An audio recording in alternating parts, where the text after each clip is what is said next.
Ćao ljudi, dobro... Šta je ovo bilo? Nemam pojma.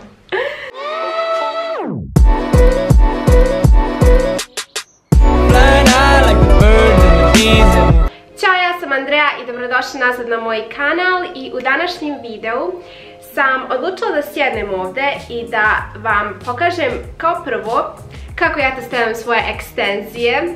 Pošto mnogo vas me pita zapravo na Instagramu: Andreja, je li to tvoja kosa? Kako ti je tako brzo porasla kosa? Šta ti je to? Ali da, to nije moja kosa. Kao što vidite, moja kosa je ove dužine. A ja na Instagramu uglavnom imam neku dugu pletenicu i sad ću vam pokažem kako ja pravim tu pletenicu. Vrlo je jednostavno i apsolutno sam oduševljena ovim ekstenzijama, jer kad god ja ne znam šta da uradim sa svoje kose, kad mi je ili malo prljava ili nekako bezživotna i nemam pojma, ne izgleda lijepo pušteno, ja stavim tu te ekstenzije, napravim sebi fino pletenicu i to izgleda jako lijepo i prirodno, da bukvalno se ne primijeti da su ekstenzije. Joj, danas sam u nekom čudnom raspoloženju, znači nemam pojma. Usput, dok budem stavljala ekstenzije, pričat ću vam o nekim temama što ste me pitali na Instagramu, što sam rekla da me pitate, a i usput nešto što sam ja sama htjela da vam ispričam. Postoji neka stvar koja me malo muči posljednjih dana, mjeseci i sve razmišljam da li da snimim video o tome, da li da pričam o tome javno. Vi znate da sam ja osoba koja ne voli da ulazi u drame i da to jednostavno nije nešto što je nalik meni.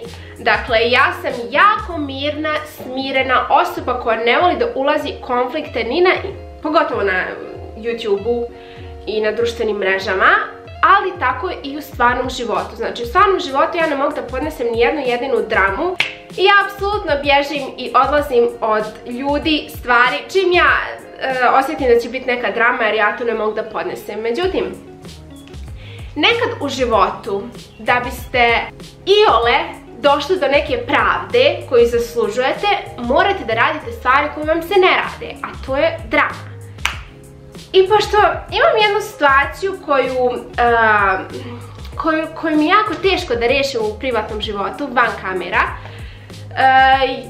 imam jedan problem, jel te, možda dođem u iskušenje da u jednom od narednih videa pričam o tome šta se desilo i da jednostavno pričam o tome, jer mislim da nikada neću dobiti ono što treba da dobijem, pa je to jedini način da makar pričam o tome i makar da saznate istinu, jer se radi o nekim ljudima koje vi poznajete. I ne znam, jako sam u dilemi da li želim da pričam o tome ili da ćutim, ali iskreno mislim da ću na kraju da pričam o tome, jer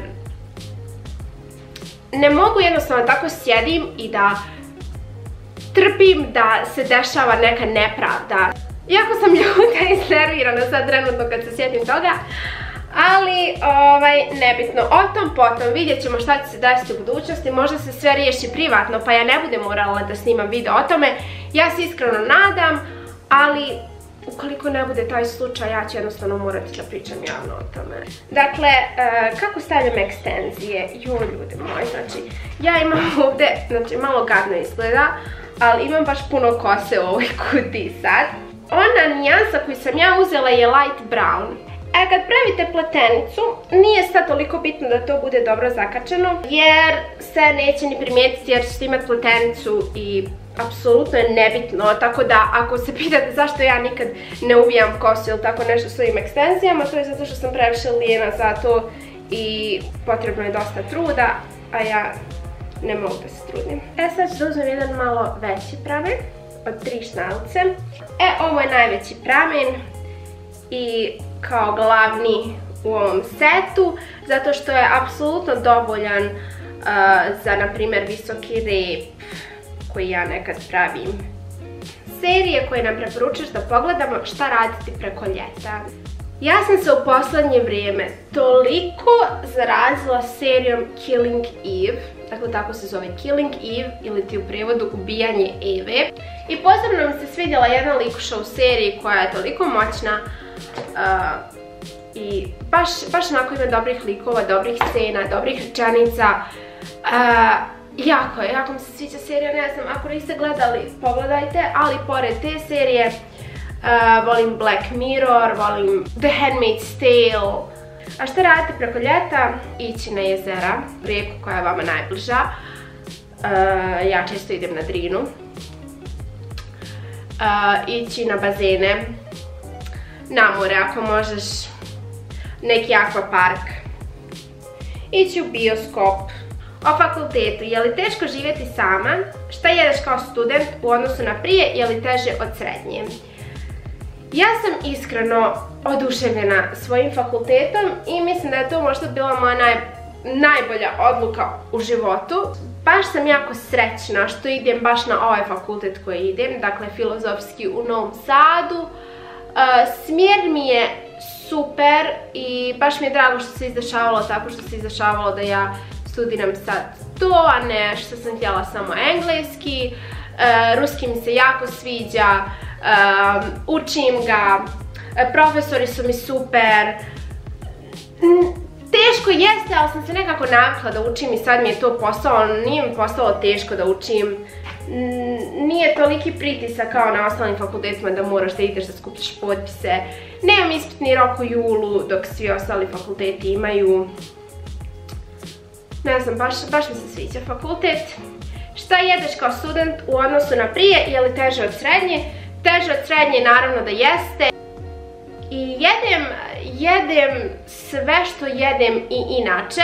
Dakle, apsolutno sve što mi se jede, što zamislim, ja nađem recept, kupim namirnice i napravim sama sebi i stvarno sam shvatila da kuvanje uopšte nije teško i čak sam i zavoljela. Anksioznost, kako si je ti doživjela, kako si se borila protiv toga, pouke koje si naučila itd. Znači, ja sam imala, kako se zove, socijalnu anksioznost. Nisam ja nikad otišla kod psihologa da mi neko rekao, ej, ti imaš socijalnu anksioznost, nego sam ja to sama zaključila, pošto sam ja, kao prvo, uvijek sam bila stidljiva osoba u društvu, ili tipa u vrtiću. Uvijek sam bila ona osoba koja ne priča, ne znam, tako sam bila još kad sam bila mala i onda kako sam porasla, nekako je to preraslo u problem. Da ja sam se, na primjer, plašila da nazovem pizzeriju, da naručim sebi pizzu. Vrata sam se bojala otvoriti. Kad mi se neko obrati, ne znam, u prodavnici ili na tako nekim mjestima, ja sam uvijek čudno reagovala. Ne znam, jednostavno sam se plašila komunikacije s ljudima koje ne poznajem.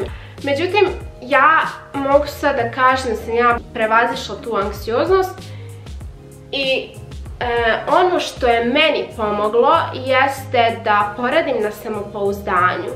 Da nekako shvatim ko sam, šta sam, da apsolutno ne postoji niko koga ja treba da se bojim, da se plašim nečega, da pričam sa nekim i nekako sam to tako u glavi svoje riješila da sam ja sad skroz apsolutno opuštena kad pričam s nekim nepoznatim ljudima, a prije mi je to bilo katastrofa i noćna mora. Sad kad sam postavila sve ekstenzije, sad ide na redu vezanje pletenice. I dakle, vezanje pletenice je kao vežete normalno, kao da je sve vaša kosa, ništa drugačije, ništa komplikovano.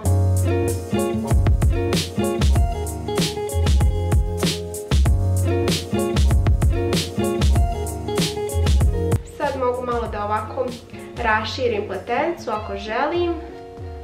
I dakle, ovo je pletenica. Ovako izgleda jako je duga, jako mi se sviđa. I također ću vam ostaviti dole u opisu odakle sam uzela, da možete da pogledate. Da vam pokažem moj outfit. Ovo je suknjica koju sam kupila prije 100 godina u New Yorkeru. Torbica je iz Kropa u Promenadi. Ova majica je iz H&M-a. Naočare sam uzela online prije 100 godina preko nekog sajta, ne mogu više da se sjetim. Hvala vam puno što ste gledali ovaj video, ako vam se svidio onda ne zaboravite da lajkujete, a mi se vidimo u sljedećem videu. Ćao!